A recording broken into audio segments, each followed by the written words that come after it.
Et on arrive à une période très intéressante, très troublée, avec beaucoup d'histoires pas du tout évidentes, qui s'appelle la période des Juges.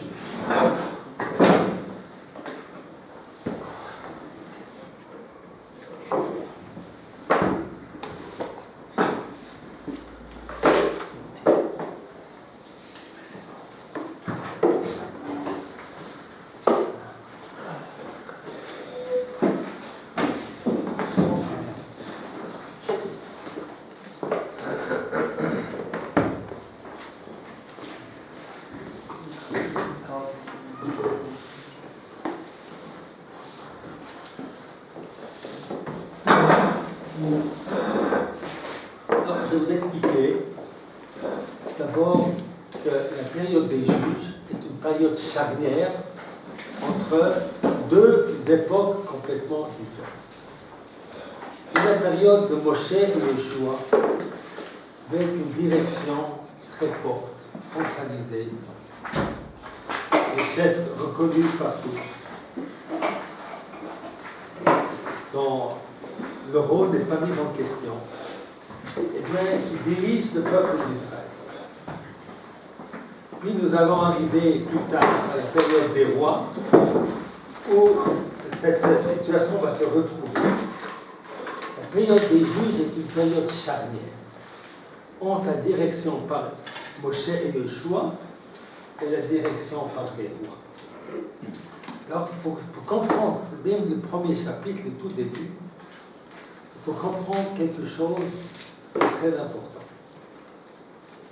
C'est que bien qu'au temps de Moshe Rabbeinu, on était un peuple, 12 tribus, mais unifiés sous la coupole de Moshe Rabbeinu, et qu'on entre en Israël avec Yeshua, Yeshua est en fait un chef reconnu par tous, mais il n'y a pas unification des cantons. Chaque tribu a son indépendance. Chaque tribu joue, c'est comme un grand pays divisé de fédérations, divisé en départements, mais pas comme en France, où les départements, finalement, voilà, un petit peu comme l'Europe aujourd'hui. Voilà, ça c'est très bien. Un petit peu comme l'Europe aujourd'hui. Hein? Mais que l'Europe, elle a quand même des structures organisées pour centraliser tout cela.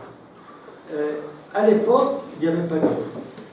Et lorsque Yeshua meurt, eh bien, le manque de fédéralisme est quelque chose qui fédère toutes ces tribus, eh bien, va faire cruellement défaut. Et on va dire, dès le début du premier chapitre que l'on lit, on va déjà tout de suite comprendre qu'on n'est pas dans une situation d'un véritable État. Le véritable État va naître avec qui? Avec Shmuel, plus exactement avec le roi Shaoul. L'histoire de Shaoul est une histoire tragique. Il est roi que 2 ans et puis il est tué. Manu Manutavi après un règne court. Et ce règne court a quand même une très grande importance historique parce qu'il est le premier qui va fédérer le peuple d'Israël.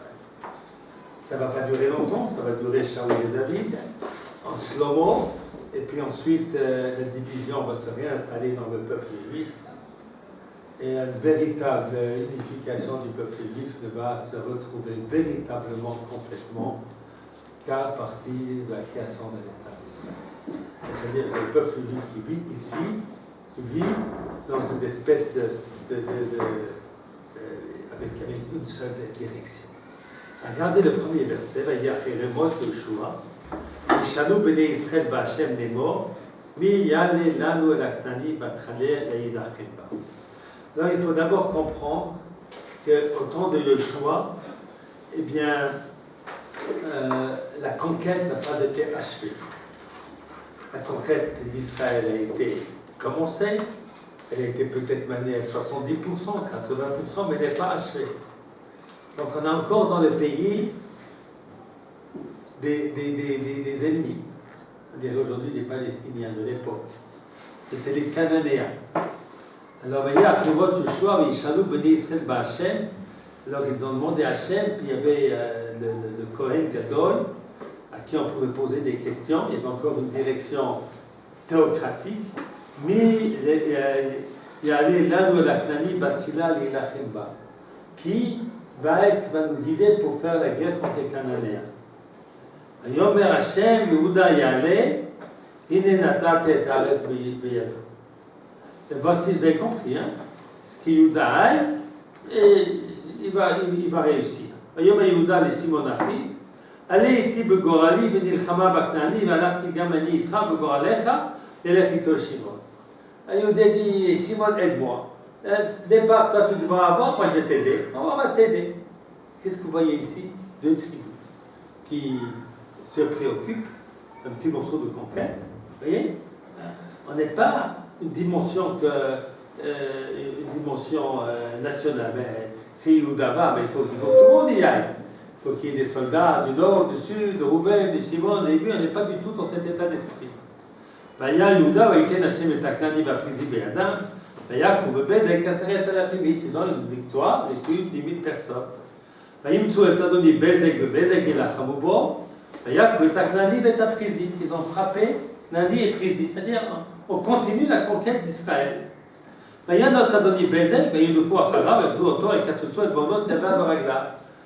n'étaient pas très, disons, c'était.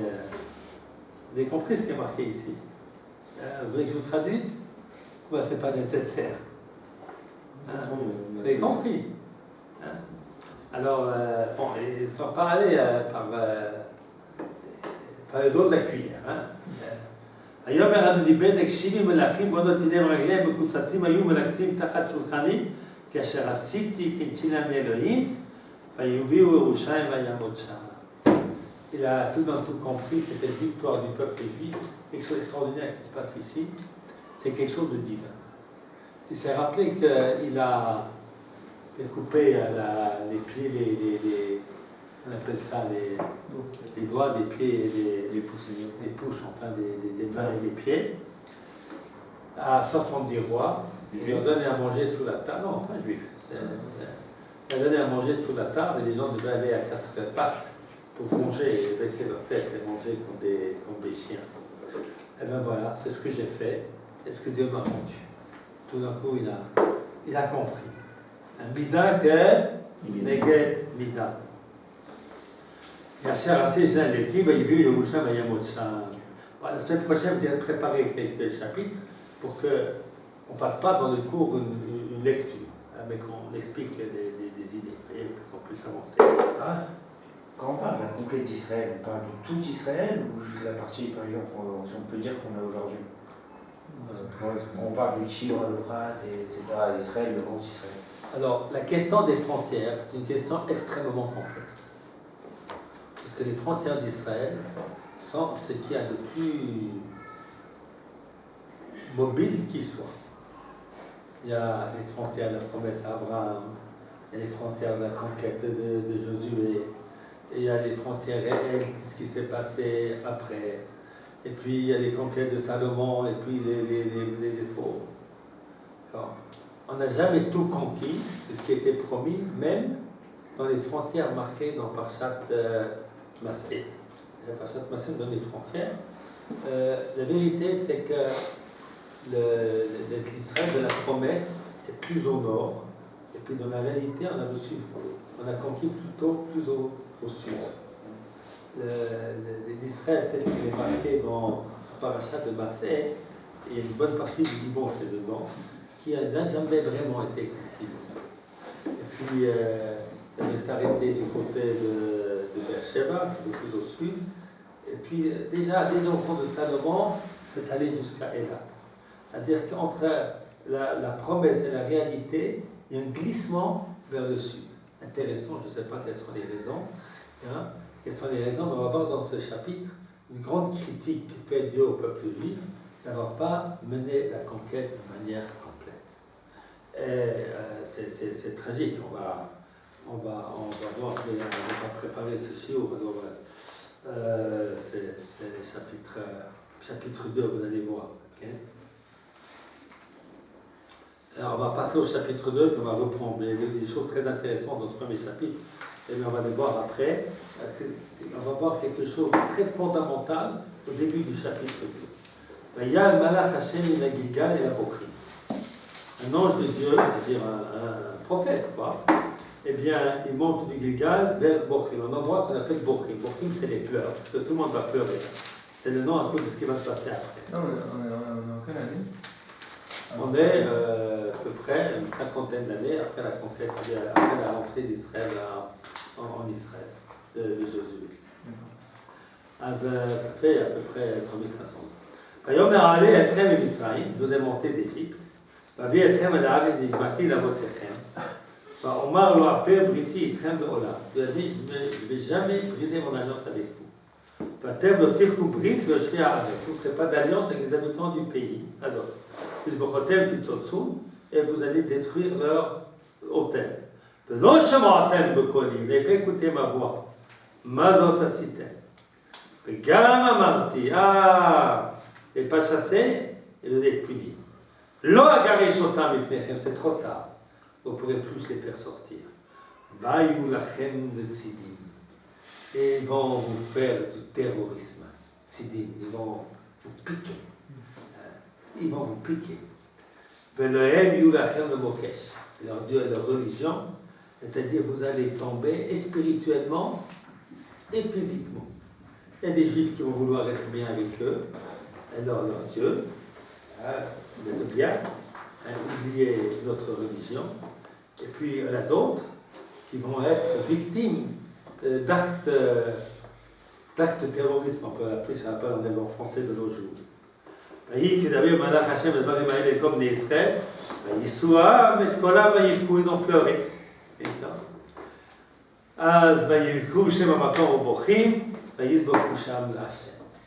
Alors, ce deuxième chapitre est très très très important. Il nous explique, au temps de Yoshua, malgré la conquête qui a été faite, malgré aussi un petit peu ce qu'on voit dans le premier chapitre, rien n'a été fait jusqu'au bout. Et puis les enfants d'Israël s'acoquinent avec des populations locales. Et alors, le dessein de Dieu ne marche pas. On n'a pas un peuple juif véritablement soudé autour de la Torah. Alors vous avez un double problème à cette époque-là. Vous avez pas un éparpillement, vous avez une espèce de division, comme j'ai expliqué ça au début, chaque tribu a sa place. Mais en plus, il y a encore plein d'autres gens qui se trouvent là-bas, qui ont leur mini-indépendance, mini-royaume, et puis il y a des relations parfois haineuses, et puis parfois bonnes, et qui vont nous déstabiliser sur le plan religieux. Non?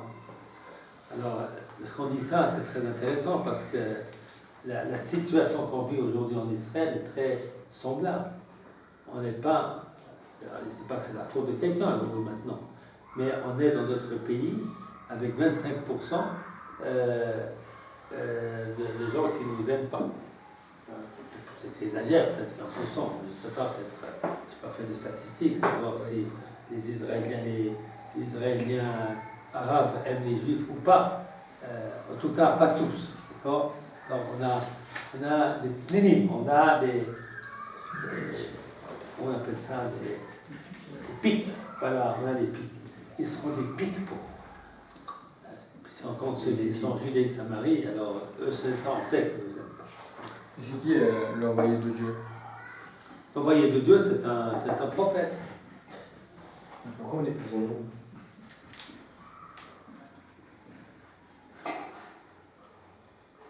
Parce que son nom n'est pas important. C'est son message qui est important. C'est un message absolument universel pour toute l'histoire qui est donnée ici. Alors, que vous avez le devoir en Israël de créer quelque chose qui est ensemble avec la Kodesh Baruch Hu. Et si vous ne le faites pas, eh bien vous allez être embêté. Ça fait réfléchir tout ça.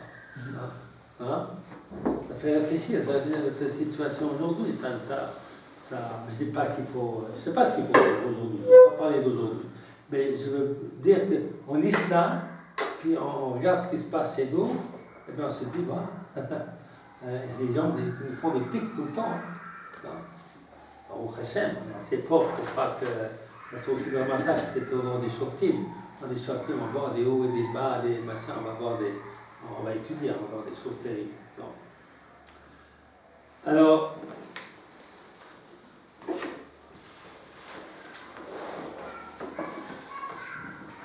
on continue au premier chapitre.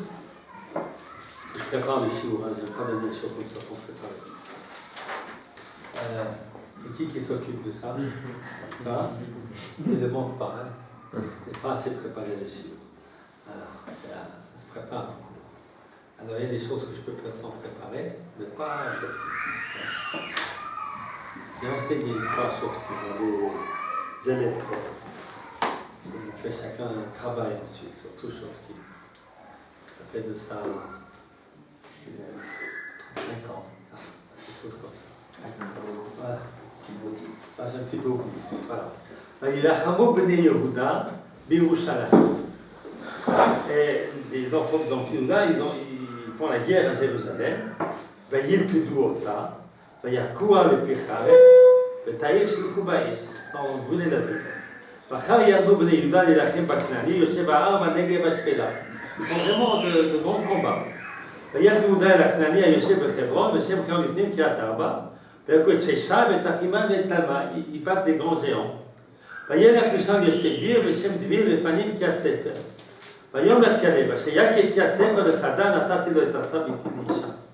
C'était une fille difficile à prendre, alors Caleb ben Yefune, vous savez qui c'est Caleb ben Yefune, c'est un des deux explorateurs qui est arrivé, il a dit, celui qui va battre Kiryat Sefer, je vais donner ma fille Arsa comme fille.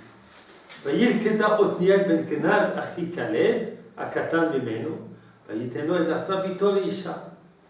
ויהי בבואה ותסיתהו לשאול את אביה השדה, ותצנח מעל החמור, ויאמר לה כלב מלך, ותאמר לו, הבא לי ברכה כס הנגב נתתני, נתת לי גולות מים, ייתן לכלב את גולות עילית ואת גולות תחתית. Alors cette femme, qui est la fille donc de Caleb, et puis qui va se marier avec Othniel ben Knaz Achi Caleb, un cousin, eh bien, cette femme elle va demander à son père, alors quelle est la signification de tout ça, il faut réfléchir, je ne sais pas, de lui donner des sources d'eau. Et puis elle réussit, elle descend, papa est attendri par sa fille, elle dit donne-moi, il fait chaud ici, donne-moi des endroits où il y a des sources d'eau, et puis il lui donne des sources d'eau. Alors, Othniel ben Kenaz, c'est un homme très très important, parce que c'est un des premiers juges d'Israël. C'est-à-dire, Othniel ben Kenaz est un tout grand personnage.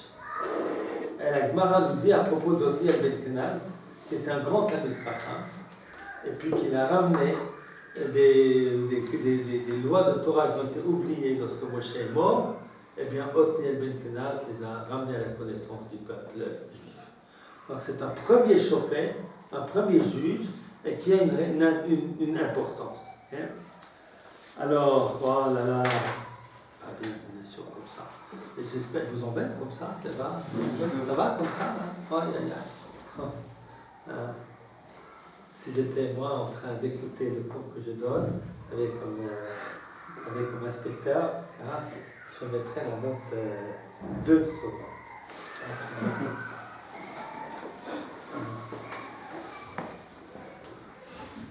Je ne sais rien dire, c'est bizarre ces versets. Expliquer quelque chose. D'accord? Vous êtes d'accord, Nathan? Expliquer quelque chose. Voilà, la prochaine fois, vous saurez ce qui est marqué. Vous avez des traductions. Vous pouvez dire en hébreu avec la traduction et tout. Et puis ensuite, dans le shiur, on essaye d'expliquer le sens des choses. D'accord? Parce que. Voilà. Allez, ensuite, on nous dit devenez Keini Choten Moshe, Alou Meir Atmarim et Bnei Yehuda. את בני יהודה מדבר יהודה אשר נגב הרב, וילך וישב את העם, וירא יהודה את שמעון אחי, ויכו את הכנעני יושב צפת, ויחכימו אותה, ויקרא את שם העיר חורמה. ויקרא יהודה את עזה ואת גבולה, ואת אשקלון ואת גבולה, ואת עקרון ואת גבולה. ויהי השם את יהודה ויורש את ההר, כי לא להוריש את יושבי העמק, כי רכב ברזל להם. Alors on nous dit Dieu aide Yehuda, il conquiert plein de trucs, plein d'endroits, ça va de très loin, ça va de Tzfat, je ne sais pas quel Tzfat c'est, je ne pense pas que c'est Tzfat au nord, c'est pas, parce que Yehuda, le royaume de Yehuda, il faut que je vous apporte une carte aussi, d'accord sauf type sans carte, c'est pas possible, il faut que j'apporte une grande carte. J'ai fait Tchouba pour la semaine prochaine, d'accord Faites Tchouba, faites Tchouba, d'accord alors je vais vous apporter une grande carte, vous allez voir que Yehuda est au sud. Alors, ce n'est pas vraisemblable que ce femme dont on parle ici, c'est sa fête dont on parle aujourd'hui, qui est au nord. Ce n'est pas vraisemblable. Et par contre, les autres villes, Hazar, Ashkelon, Ekron, tout ça, c'est logique. C'est vraiment les endroits de Yehuda et Shimon. Il y a Hachem et Yehuda, Hachem est avec Juda. Alors là, on a un passouk très parce qu'on voit que même lorsque Hachem est avec nous, on n'a pas une victoire à 100%.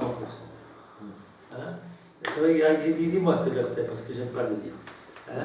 Alors, ויהי השם את יהודה. ויהי השם את יהודה, וירש את ההר, כי לא להוריש את יושבי העמק, כי רכב ברזל להם. Voilà. Qu'est-ce qu'il dit ce verset qui est difficile à comprendre et à accepter? Et qu'est-ce qu'il veut dire quoi ce verset? Comment tu t'appelles? Zéel. Tu veux me traduire ce verset? Non, je peux dire. Comment? Je peux dire. Non, c'est pas vrai. Vaï Hachem et Yehuda, qu'est-ce que ça veut dire? Vaï Hachem, qu'est-ce que ça veut dire? Voici Hachem et Yehuda. Voilà. Ça veut dire quoi? Ça signifie quoi? Il est avec lui pour l'aider. Il est avec lui pour l'aider. Tu vois que tu sais.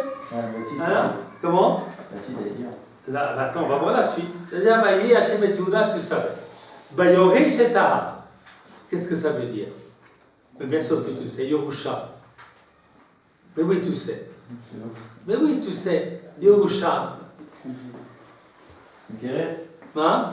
Guérir, il a dit ok. C'est pas mal. C'est pas mal. C'est une bonne traduction. Il a hérité. Hein? Le mot c'est hérité, mais dans le sens ici, c'est conquérir. Vaïori Shetahar. Il a conquis quoi? La montagne. Mais tu vois que tu sais. Vaïori Shetahar. Qui l'olori c'est Yoshua Emek. Qu'est-ce que ça dit quoi Yoshua Emek? Yosef, ça veut dire quoi? L'endroit, Yoshua, les habitants. Emek, c'est quoi Emek? De Emek, la ville. Oui, voilà, la ville, Emek, voilà. Et puis en français on dit comment Emek? C'est aussi la vallée. Alors, qu'est-ce que ça veut dire que l'olori c'est Yoshua Emek? Il n'a pas expulsé les habitants de la vallée ou de Emek, de la vallée. Pourquoi? Rechev, c'est quoi Rechev? Tu sais, ça veut dire Rechev. C'est pas ce que c'est. Mais tu sais ce que c'est Rechev.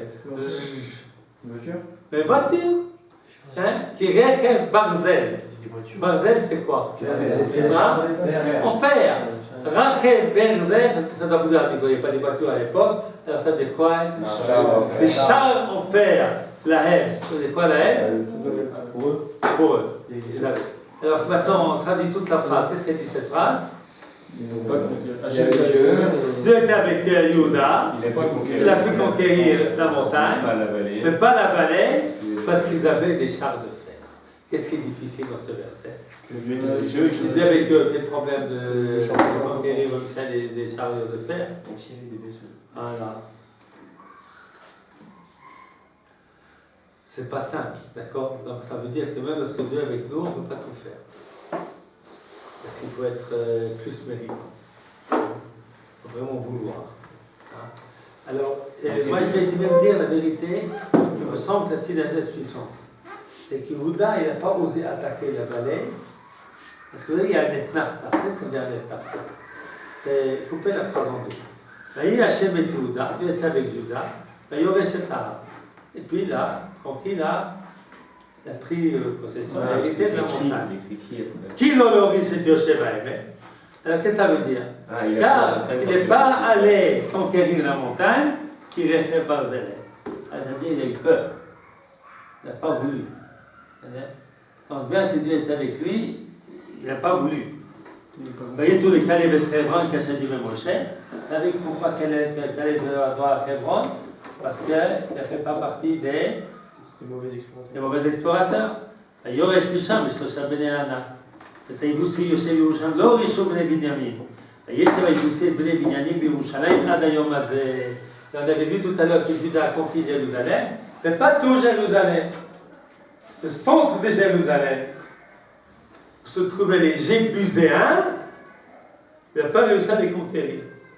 Qui c'est qui va conquérir ça? Jusqu'à ce jour. C'est pas Non. Shaoul. Non. David Amelech, il va David Amelech, il va conquérir Jérusalem. Donc la conquête totale de Jérusalem ne va prendre fin. Vous savez, aujourd'hui on est très impatient. Notre État est à 68. Non? Jusqu'à ce que les Juifs ont pris Jérusalem, il a fallu tout le temps de Josué, tout le temps des anciens, tout le temps des juges qui sont à peu près 300 ans. C'est à peu près après 400 ans seulement qu'on a pris Jérusalem au entier. On a fait plus vite, c'est 68 ans. On a déjà Jérusalem, mais pas tout. Il y a des petits morceaux comme ça, les Jébuséens, comme à l'époque, comme ça, qu'on a donné le pouvoir au Waqf jordanien. Mais là, on reconquiert, c'est pas la même chose. On revient. Pour nous, c'est plus facile, c'est vrai. Mais donc, c'est ça, moi, je vous dis ça pour dire qu'il faut avoir de la patience dans la vie. Tout ne va pas tout de suite aussi vite que l'on veut. C'est pas parce qu'on n'a pas tout ce qu'on veut, c'est la fin du monde. C'est important de savoir ça. Vayanou Bet Yosef Gamhem Bet El Vashem Imam. Eh bien, la maison de Joseph, c'est à Bet El, où c'est à Bet El, vous savez? À côté, pas loin d'ici, Hashem Imam. Et à Tirou Bet Yosef Bet El, Beshem. Et quoi ça va être Tirou Bet Yosef Bet El? Ah, mais à Tirou Bet Yosef Bet El. Ils ont exploré la maison de Yosef Bet El, Beshem Ha'ir Lefanim Luz, ça s'appelait Luz avant. Ils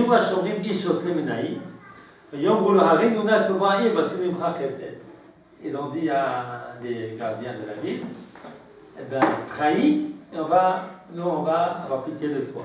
Et arrive avec le voyer, il y a quoi, taillé le ficharev, et taillé, comme je partage chez les fous. Et il est taillé chez les sachitim, et il y crèche malouz, ou shmo adayom azeh. Je vois qu'ils disent adayom azeh, c'est jusqu'à nos jours à nous. Non, c'est le jour où ce livre a été écrit. Par Shmuel. Velo riche Menachem et Bet-Shan. Menachem n'a pas conquis Bet-Shan, et Benotea, et Tana Benotea, et Yoshve Dod et Benotea, et Giv le Han Benotea, et Yoshve Megiddo Benotea. Vayol Aktani la Shavet Baaretz Hazot. Les Cananéens ont continué d'habiter ce pays-là. Vayi qui Chazak Israël était plus fort. Et Yassem et Taknani de masse, Orish Norishon. On les a fait payer des impôts, on les a pas chassés, on a eu pitié. Et Prem Lorish et Taknani Yeshem Begazé. Les Knanis, ils habitaient parmi eux, ils étaient mélangés, on était très bien, on a fait du copinage. Zvulun Naorish et Yoshve Kitron, et Yoshve Nahalal, et Sheba Knani, et Kirbo, Bayunamas. Asher Naorish et Yoshve Akko, et Yoshve Tzidon, et Tachla, et Tarzi, et Tcherba, et Tafik, et Drochov, et Yasheba Asheri, et Kirba Knani, et Yoshve Aretz, qui l'orishon. Les Asheri, ils ont habité ensemble, c'était sympa. Ils faisaient des courses ensemble, peut-être même des écoles communes pour la fraternité du monde entre les Juifs et les Cananéens. Quel humaniste. Naftali Lorish et Yoshve Bet-Shem et Yoshve Bet-Anat et Yoshve Kebakneni, Yoshve Haaretz, Yoshve Bet-Anat de même le bas. Chatzou Marit Pene Dan Ahara, les habitants des Moris ont chassé des Dan vers la montagne, qu'ils n'ont pas laissé descendre à la plaine. Vous avez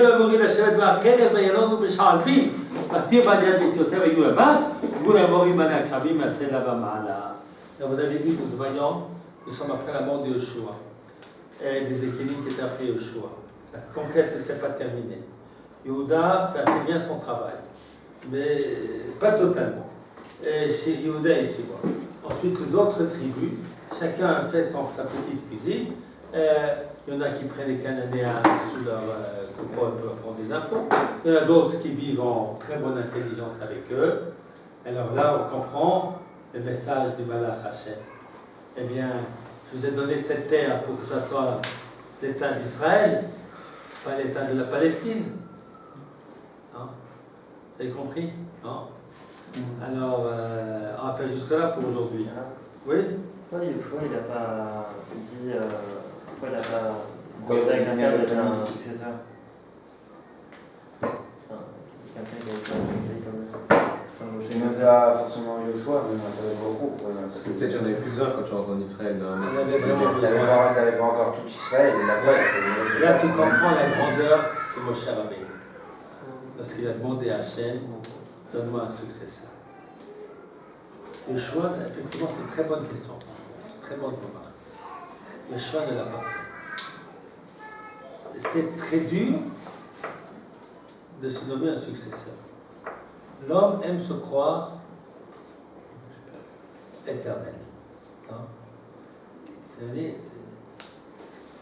Lorsque tu cherches un successeur, eh bien tu acceptes que c'est fini. Tu acceptes que c'est fini. C'est dur. Hein? Vous savez, les tyrans dans le monde entier, ils restent tyrans jusqu'à vie, jusqu'à ce qu'ils meurent. Hein? Le pays démocratique, en fait, qu'il y ait des élections tous un certain nombre d'années, pour pas qu'il y ait quelqu'un qui prend tout le pouvoir pour lui et puis qu'il ne se soucie pas de la société. Alors, mais la raison est encore peut-être aussi que Yeshua, finalement, était peut-être un guide respecté par tous, mais qui n'a pas vraiment unifié Israël. C'était encore des tribus. Donc il n'y avait pas une espèce d'organisation centralisatrice. Vous habitez la France est un pays très centralisé. C'est très centralisé. Eh bien, c'est très important pour qu'un pays soit fort, il doit être centralisé. Il ne faut pas trop, il ne faut pas exagérer, il faut laisser un petit peu d'autonomie à chacun. Mais le centralisme, pour donner de la force au pays, le centralisme est très important. Et ce n'était pas du tout ça, Yoshua ne s'est pas occupé de cela. Il s'est occupé de conquérir ici, de conquérir là. Il a fait déjà beaucoup de travail. Vous savez, celui qui fait 75-80% du travail, on peut lui dire, colle à Kavod, tu as fait 80%, et puis on peut lui dire, mais t'es vraiment un vaurien, il y a 20% que tu n'as pas fait. C'est compliqué à voir la réalité du monde. Voir ce qu'on a fait ou ce qui n'a pas été fait. Voilà, le Malach Hachem vient. Le peuple d'Israël, je vais vous dire, c'est très difficile de diriger les Juifs dans la guerre. Parce que fondamentalement, on n'est pas un peuple guerre. On n'est pas un peuple guerre. Fondamentalement, on n'est pas un peuple guerre. Vous voyez, même maintenant, aujourd'hui, à l'armée, des grands chefs de l'armée, ils disent des inepties. Enfin, à mon avis, ils disent des choses vraiment terribles. Ils considèrent le soldat qui a tué un terroriste comme un assassin. Un assassin, ça veut dire qu'il a mal fait, il a désobéi aux ordres, c'est pas bien. Appeler ça un crime, à notre sens, disons, peut-être que vous, je ne sais pas ce que vous pensez, mais enfin, un type qui est venu nous tuer, je ne trouve pas que c'est si immoral que cela. Je ne pense pas que c'est immoral de le tuer. Je pense qu'il faut respecter les ordres, les calculs, les machins, l'État. Il faut qu'il y ait un seul État central, pas que les soldats fassent ce qu'ils veulent. Non? Alors, on peut donner 10 ans de prison parce qu'il a désobéi aux ordres, je suis d'accord. Mais pas parce que c'est un crime. Vous comprenez la différence? Non? Mais pourquoi il y a des gens comme ça, au plus haut domaine de l'État et de l'armée? Parce que fondamentalement, dans sa neshama, le peuple juif est un peuple d'esprit et pas un peuple d'âme. On fait la guerre parce qu'on doit la faire. Vous allez à l'armée, vous? Je ne veux pas d'entre vous aller à l'armée. Mais ce n'est pas parce que vous voulez aller à l'armée. Ce n'est pas parce que vous avez envie d'aller. C'est pas ça. Vous faites ça pourquoi? Quoi? La mitzvah, il n'y a pas le choix. Quoi? Parce qu'il n'y a pas le choix. Qu'est-ce qu'on va faire? On ne va pas aller à l'armée. Ils vont tous nous tuer, donc on n'a pas le choix. C'est pris long aux Juifs de comprendre ça. C'est pour ça qu'on fait l'armée, on n'a pas le choix. Bon, alors on peut dire, il y a un autre qui va le faire, ça ne veut pas des gens moraux. Puisque finalement on est obligé de faire l'armée, je vais le faire moi. Hein? Mais si on pouvait ne pas le faire, on serait beaucoup plus content. Hein? C'est les mercenaires français, c'est le faire la France. Un plaisir de faire la guerre. Et vous n'avez pas de plaisir d'aller tuer des gens. Mais on le fait pourquoi? Parce qu'on est obligé de le faire pour sauver notre peuple. Alors, c'est dans les gènes du peuple juif. Hein? Cette mitzvah que Dieu a donnée à ceux qui entrent en Israël, de conquérir tout ce pays, et puis de faire table rase, ça, pour l'âme juive, c'est une mitzvah extrêmement difficile. Extrêmement difficile. Le roi Shaul aussi n'arrivera pas à la faire. C'est une mitzvah extrêmement difficile. 2000 d'Aïwa. Non, on n'a encore pas arrivé. On n'a encore pas arrivé, aujourd'hui on n'arrive pas non plus. On n'arrive pas non plus. Non. Le vice, on appelle Ramatka, on dit comment en français?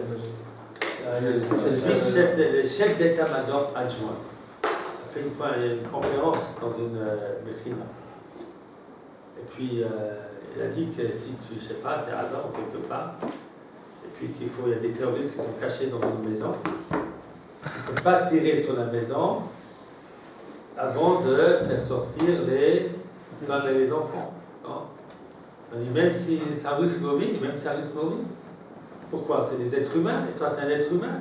Pourquoi toi il va moins que toi, non? Ces terroristes valent moins que nous, on va les tuer puisqu'ils veulent les tuer. Mais la femme du terroriste, les fils du terroriste, ils n'en ont rien à voir, ils ne sont pas concernés, non? Moi, je ne pense pas comme ça. Hein. Vous comprenez? Non? Et ça vient du gène du peuple juif, qui est un peuple de l'esprit. Alors même quelqu'un qui devient adjoint de l'état-major, il est resté d'être de l'esprit. C'est une grande beauté, je ne suis pas d'accord, mais c'est une grande beauté, c'est ça. Dans aucun état du monde, un soldat aussi haut placé dans cette... Les soldats, c'est des... Un armoire à glace. Quoi? C'est la machine. Voilà, c'est des gens qui sont bons, qui aiment tuer, c'est ça. Hein. Mais chez nous, c'est pas ça du tout. C'est la grandeur du peuple juif. Et ça nous coûte cher. Qu'est-ce qu'il pense, Shimon? Aïe, aïe. Je pense qu'il faut